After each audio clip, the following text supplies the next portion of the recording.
पहले यूएन को लताड़ने में भारत का कई देशों ने समर्थन किया और अब विश्व व्यापार संगठन यानी कि डब्ल्यूटीओ ने भारत के विदेश से आने वाले रेमिटेंस पर लगने वाले चार्ज को कम करने के प्रस्ताव का समर्थन किया है।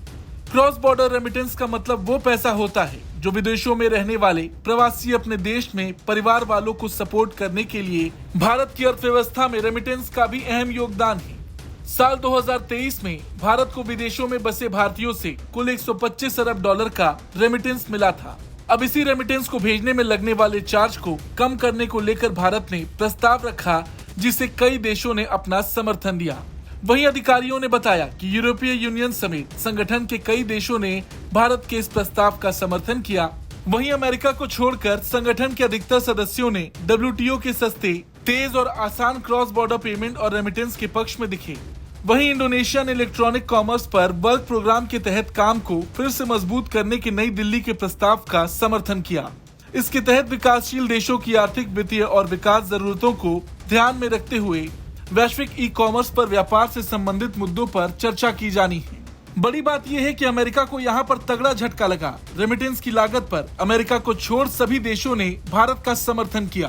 पिछले हफ्ते डब्ल्यूटीओ में भारत ने लेन देन लागत कम करने के लिए तेज पेमेंट सिस्टम सहित डिजिटल भुगतान बुनियादी ढांचे की इंटरलिंकेज को बढ़ावा देने पर जोर दिया था। एक अधिकारी ने कहा था, हमारे प्रस्ताव को व्यापक समर्थन मिल रहा। अमेरिका को छोड़कर अधिकांश सदस्यों ने समर्थन दिया है। फिलीपींस और दक्षिण अफ्रीका ने भी इन मुद्दों पर अपना समर्थन जताया। रेमिटेंस भेजने की कम लागत दो देशों के बीच असमानता को कम करने की भी कुंजी है, खासकर भारत जैसे विकासशील देशों में, क्योंकि रेमिटेंस भेजने की वैश्विक औसत लागत 6.18 है। इसे 3% पर लाने का लक्ष्य रखा गया है और फिलहाल यह अपने लक्ष्य के दोगुने से भी अधिक है।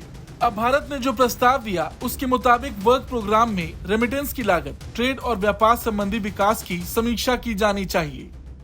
प्रस्ताव में कहा गया कि इस बात पर विचार किया जाना चाहिए कि कैसे टेक्नोलॉजी, नए मार्केट प्लेयर्स का आना और अलग अलग आपूर्तिकर्ता, नए स्रोत और उपभोक्ताओं का बदलता व्यवहार रेमिटेंस सेवाओं को किस तरह प्रभावित कर रहा है। भारत ने यह भी प्रस्ताव दिया कि वर्क प्रोग्राम रेमिटेंस की लागत और इसे कम करने से जुड़ी चुनौतियों की जांच करेगा। वर्क प्रोग्राम इस बात की भी पहचान करेगा कि डिजिटल और नई तकनीकों के आने से रेमिटेंस लागत को कम करने के लिए नए अवसर क्या हो सकते हैं।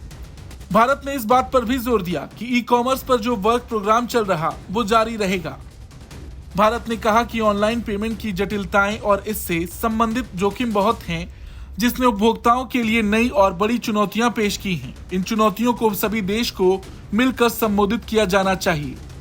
वहीं एक अधिकारी ने कहा, उपभोक्ता सुरक्षा हमारे लिए अहम है और इसे कमर्शियल लेन देन के हर कदम पर इसका ध्यान रख रहे हैं।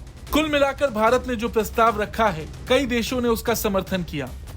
अब देखना ये होगा कि आगे इस पर क्या कुछ होता है। आपको क्या लगता है? कमेंट करके जरूर बताएं। ब्यूरो रिपोर्ट, भारत तक।